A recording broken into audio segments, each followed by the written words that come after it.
Quand vous investissez dans des actions sur eToro, votre banquier ne reçoit aucune commission. Mais ne vous inquiétez pas.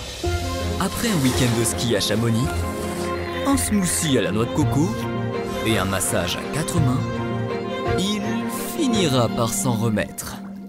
Investissez dans des actions sans payer de commission avec eToro.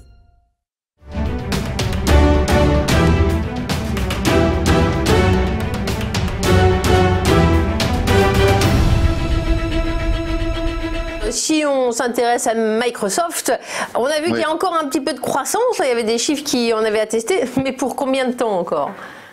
Voilà, alors Microsoft, il faut savoir que déjà c'est la première société mondiale en termes de capitalisation boursière.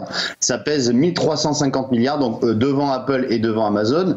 Et Microsoft a encore vraiment surpris la communauté financière, puisque Microsoft a publié des résultats en forte hausse, un chiffre d'affaires qui est ressorti donc en hausse de 21% à 35 milliards de dollars, et un bénéfice net aussi en forte hausse à 10,7 milliards.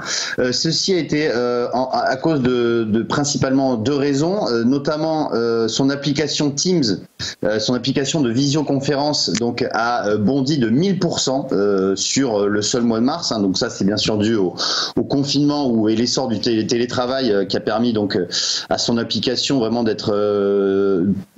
d'exploser en termes d'utilisation.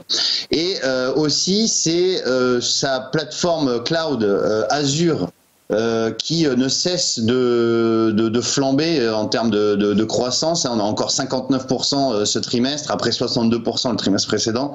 Donc on a une croissance exponentielle de sa plateforme cloud, ce qui permet donc à Microsoft de surfer sur, si je puis dire, sur cette crise, et qui profite même en fait de la crise, puisque on a du coup donc un chiffre d'affaires, je le rappelle, en hausse de 15% à 35 milliards.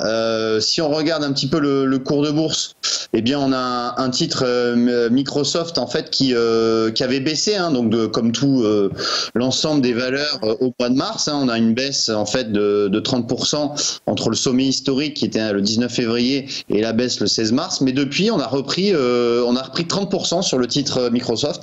Il est revenu non loin de ses sommets historiques. Là on est aux alentours des 177 $.